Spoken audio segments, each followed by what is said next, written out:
Going on, guys? Welcome back to another Sunday watch list. I'm not gonna make this one too long. Literally have like 5 setups that I want to go over. So we're gonna start off with SPY. As you guys can see on the weekly chart, right? Very strong weekly candle. We finally got above that range we were in on October 6th that week. It took us 2 weeks to get out of that range and we were just moving sideways. So I am expecting a little bit more upside now that we finally broke out of that range. Basically breaking the all-time highs also was a big resistance here at 673. And now we're above it. So any type of retest of 673, I'll look for a bounce for continuation to the upside. It's as simple as that I want to keep it on SPY. Or if we just break the all-time high, I'll look for, continuation to the upside also. For the downside, I'm not interested unless we get under 673. I think there could be a slight move down from 678 to 673. Can try to capitalize on that, but it's like going against the trend. You just got to be in and out fast before the buyers step back in. Now, unless it's very aggressive and it breaks under 673, then I won't be interested in puts until it shows that aggressiveness under 673. Very, very simple on SPY is just following this uptrend. But yeah, there's a little gap, like I said, that could fill into 673. So that's another potential play also. QQQ, very, very similar. You can see we broke out of that last week's range, that October 6 candle. And so a lot of strength, right? Main thing I'm going to look for is just a 612.5 bounce, all-time high retest. We pull back, retest, hold. I'll look for a bounce there or just above 618, then that's valid for continuation to the upside. Also, I'm going to keep it as simple as that. I don't want to overcomplicate it. Under the all-time high, like 612, then we get moves back into 608. So that would be the downside scenario. For now, I'm going to follow this uptrend. Very, very simple with that. One of my favorite setups is NVIDIA. I took this on Friday, basically because it's like showing signs of reversal that this little downtrend is no longer holding and we did not make lower lows and we're starting to reverse. We broke back above this major resistance from back here. When we break resistance supply, it turns to support. So now that we are back above this, NVIDIA is top watch. If any type of retest of 185, 184, looking for longs back into 187 and 190. Not really interested in shorts unless it really gets aggressive under 184, 183. I'll look for that. But for now, retest, look for a move higher. This was a great play on Friday. Um, Top watch. Another name that was very strong was AMD. It's very far from the retest level. The retest level is, 243, 244. We're very far from it, so I may not look for a retest there. Maybe around the 250s if it continues to hold that general area. I'll look for bounces at 250.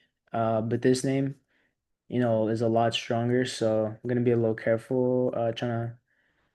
Well, for the most part, as far when it comes to that bounce level, 243 is far. 250 is like the closest one. Look for a bounce there. I can't really do too much because these are brand new levels at all-time highs. So we don't really know where this is headed to, but obviously it's strong. So any type of pullback and hold consolidation, dip buy opportunity, that's what I'll look for on AMD. So just keep an eye on that. Tesla, big failure of 450s on Friday. I'm not looking for any type of long setup on Tesla until it gets above 450s. Anything under this 415 also, I'll look for the short setup to 400. It's in the middle of a big range.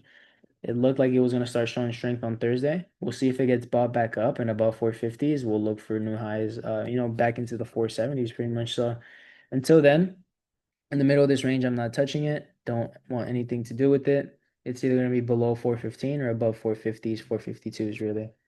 That is going to be Tesla pretty much. And yeah, I guess I mean the other name would be Amazon. Amazon just broke out of this 223. We're breaking above it, holding this trend line. Also looks very strong on the higher time frames. This could start pushing us back into like 228s.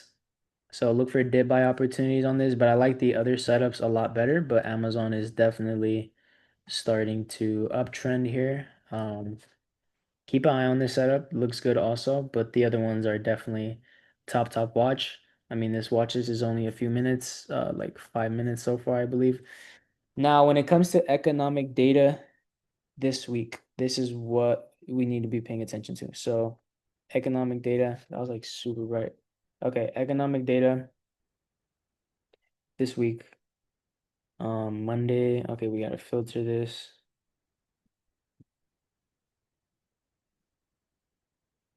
Two stars, three stars, and then economic data. Monday. Okay, we got new home sales, 7 a.m. Pacific Standard Time. We've got consumer confidence on Tuesday. We got FOMC. Okay, see, that's major. That's major. We had the FOMC meeting on Wednesday. That kind of messes a lot of things up, you know? And then we got PCE on Friday. Overall, based off the CPI being lower, we could have they may lower interest rates again. I wouldn't doubt it. And then PCE Friday. So yeah, major stuff coming up. As far as earnings, I didn't even check the earnings calendar.